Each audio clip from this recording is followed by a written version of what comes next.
Ready? Play. Obviously, it's an all Japanese matchup. So, how do you think it's going to go? Which way is it going to end up going? Yeah, interesting one because yeah, obviously I think they're the Japanese number one and two at the moment, right, on the men's side. So um Yes. I don't know where yeah, Daniel's ranked. I think Daniel's a bit lower. Yeah, so they um yeah, I mean, strangely they've only played each other once before, which was I think back in 2019, and I think Nishioka actually won that match. Um, yeah, there we have it. There it was in Cincinnati, in straight sets as well, although it looked fairly close. But I think that's probably partly to do with Nishikori's injuries woes. You know, he been not as many chances for them to meet, but Nishikori, it's been pretty good for him recently. You'd have to say. I mean, he hasn't won any ATP tournaments of late, but you know, he had a final obviously in Hong Kong, and yeah, I mean, I followed it up, and it was difficult. We covered that match in Australian Open. Obviously, he Yeah. won that first round from two sets to two sets down, and then yeah, struggled against Paul though. But yeah, like obviously fun in Phoenix.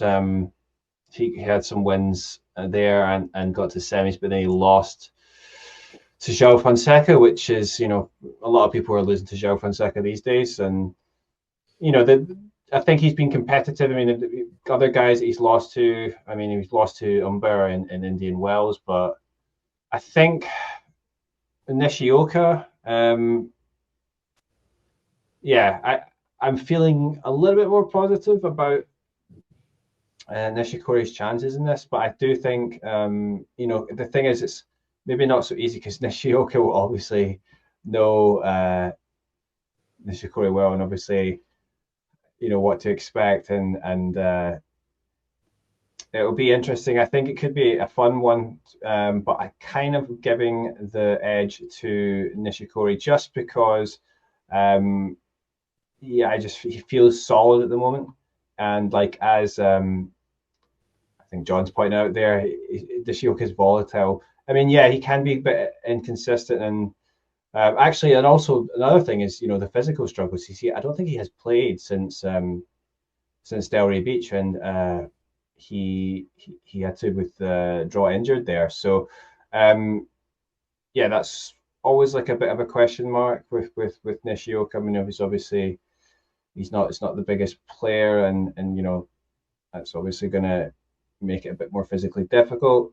Yeah, he's had a few of these in recent tournaments and recent months. So Nishikori, I think he's in a good spot at the moment, and I fancy the conditions as well. I think he can do well here.